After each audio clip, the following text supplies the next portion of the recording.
আরণ্যকের বাড়িতে আর 1 মিনিটও দাঁড়াতে চায় না গরিমা। গরিমা ঠিক করেছে নিজের বাড়িতেই ফিরে যাবে। আরণ্যক তখন বলে, এত রাতে তুমি কি করে ফিরে যাবে, আমি তোমাকে দিয়ে আসছি। প্লিজ গরিমা, একটু ভরসা করো আমার উপরে। গরিমা বলে, আর তোমার উপরে ভরসা করতে ইচ্ছে করছে না আরণ্যক। তুমি যে অন্যায়টা করেছো না, আমার সত্যি ভালো লাগছে না। এরপরেই গরিমাকে আরণ্যক বলতে থাকে, দেখো আমি মানছি রোশনাই অন্যায় করেছে, কিন্তু তাই বলে তুমি রোশনাইকে এতগুলো লোকের সামনে চড় মেরে একদমই ঠিক কাজ করনি। এটা কিন্তু ভুল করেছো তুমি। তখন গরিমা বলে, বাহ, আজকাল তুমি আমার ভুলটা দেখছো আর রোশনাইয়ের ভুলটা দেখছো না। আরণ্যক, রোশনাই কি কথা বলছিল? তোমাদের মধ্যে কি এমন হয়েছে যেটা বলতে পারছো না? আরণ্যক তখন সবটা বলে দেয় আর বলে, বাধ্য হয়েছিলাম ওকে বিয়ে করতে, বিশ্বাস করো, এছাড়া আর কিচ্ছু না।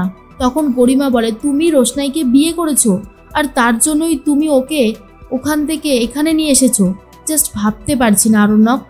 আমি তোমার সাথে আর কোনো রকমের কোনো সম্পর্ক রাখবো না। আজকে থেকে তোমার সাথে আমার ব্রেকআপ। আর এটা শোনার পর আরণ্যক চমকে যায়।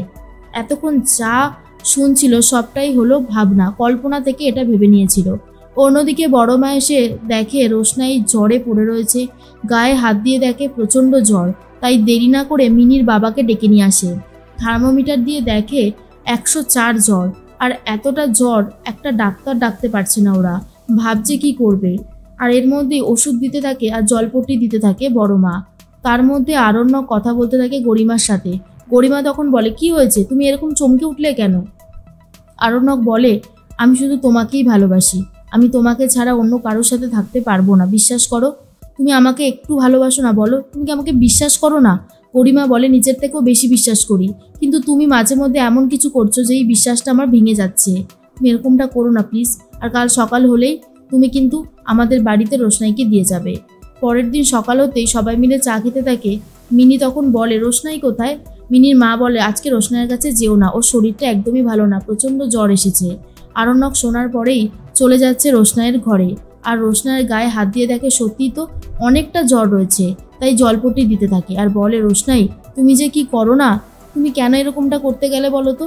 তুমি কেন আমার দেওয়া উপহারটা ফিরিয়ে দিলে?